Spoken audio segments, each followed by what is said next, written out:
This year, on its 10-year anniversary, Sean Murray, creator of No Man's Sky, revealed that less than 1% of the planets have ever been landed on by players. Meaning that 99% of the content was never ever seen by any players ever, so what's the point? That breaks every single rule of good game design and production that I've ever seen in my 11 years of experience in the industry. You don't want to waste resources like that with content that players will never see.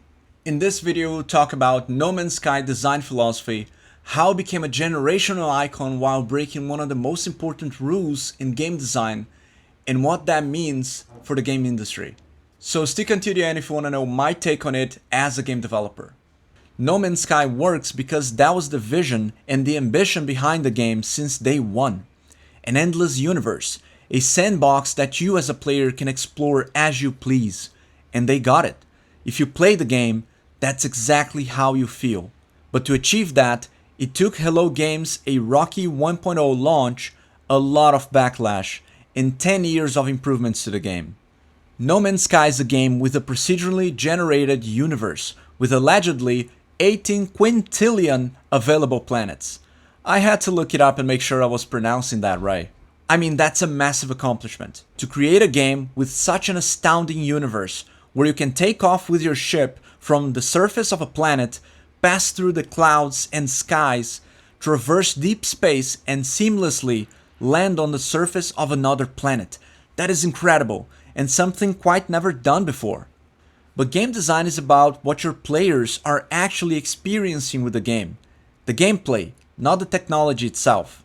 Because even if players don't interact with something in the game, at a production level, you still need to test it, debug it, make it polished and clean. You don't want to release something messed up to your audience.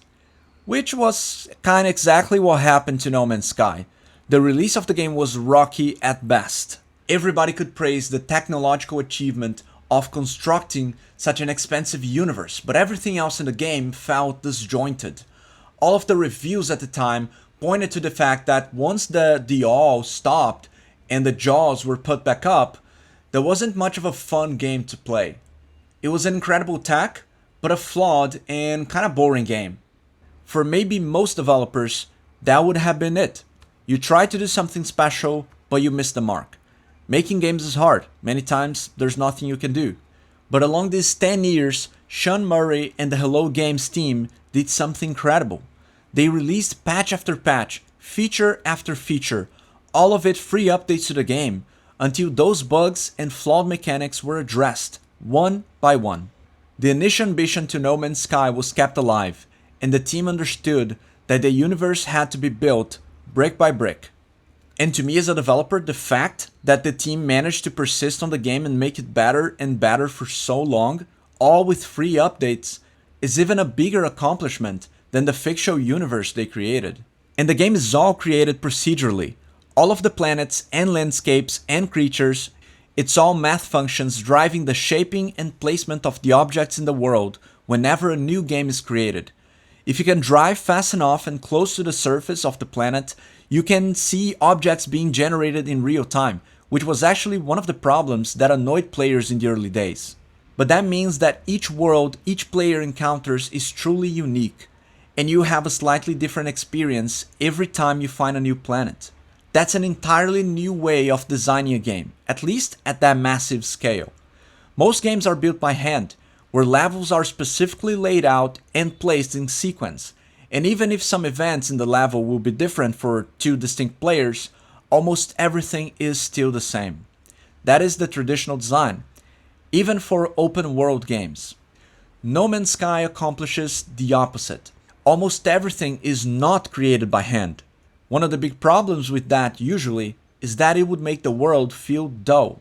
It might be a big universe, but it can feel mostly empty because you don't have the intentional design for each area of the map. And yeah, that was one of the big problems in the 1.0 version of the game.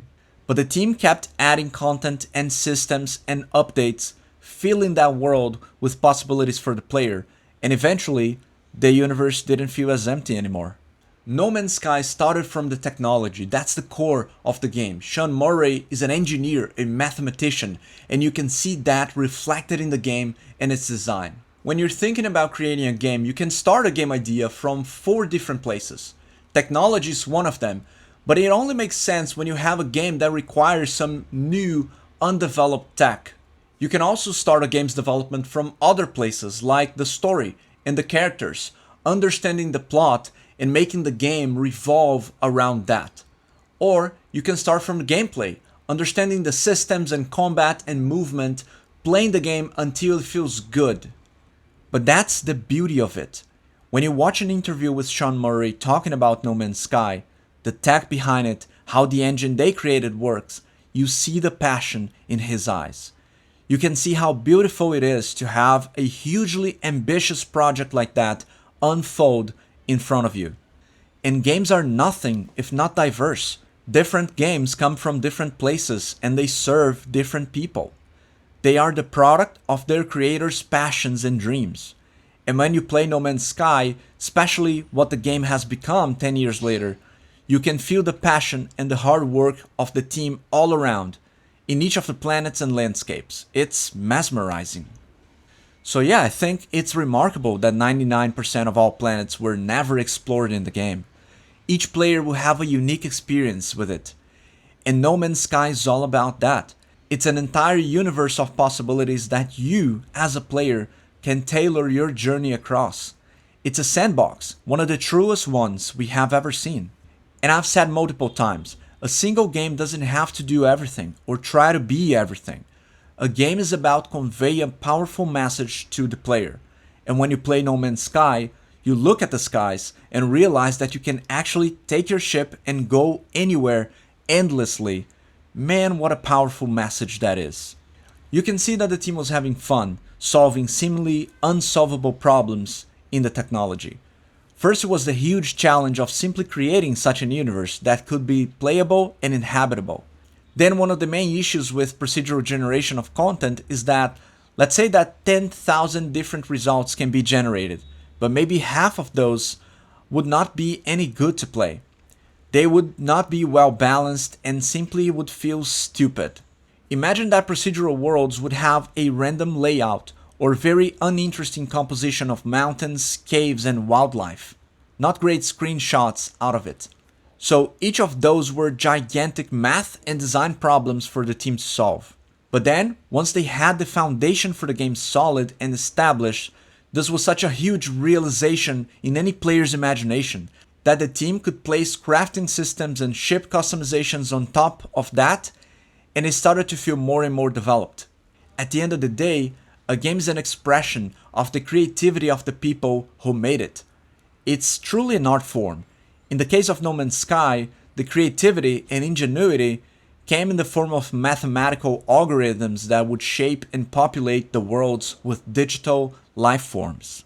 I always like to understand the team behind the game and the vision for that game, because from my design standpoint, leaving 99% of content out of the player's hands is simply not good design. I cannot come here and tell you that's a good practice, because it isn't. You're wasting precious resources, time, and people working on stuff that players will never see. And in design, the most important thing is the player. But even as a player, when you understand the context and the ambition behind the game, you can appreciate the experience in a whole different way. That's the beauty of it. A game is a dance between the player and the designer behind the vision. The creator will mean for the player to have a particular experience, but then players may interact with the game in a way that designers never expected, creating whole new possibilities. This is extremely common in game design. No Man's Sky sold something around $78 million in its first month upon release.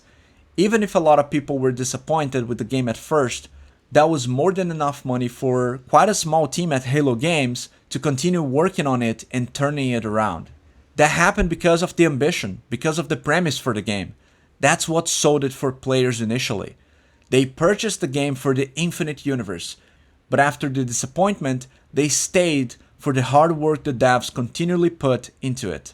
So the takeaway is that not all design principles are created equal. Sometimes going against the good practices can hold great results for a game, if the vision and ambition is strong enough, and if the game knows what it wants to achieve. I think No Man's Sky is a great example to the whole industry. Not all games need to be that ambitious, of course, but I would hope that all games could be so much driven by the passion of creators, games that have something to say, games that feel special, even if a lot of things go wrong, just like they did in the initial release. It doesn't have to be a technical breakthrough to be special, but it can and should be something unique, maybe something that players never quite experienced before. And to me, that is a powerful lesson. Have you played No Man's Sky when it first came out in 2016? Have you compared to 2026 and how it plays today? Let me know in the comments below. Alright guys, thanks for watching. Don't forget to subscribe to the channel, and I'll catch you guys next time.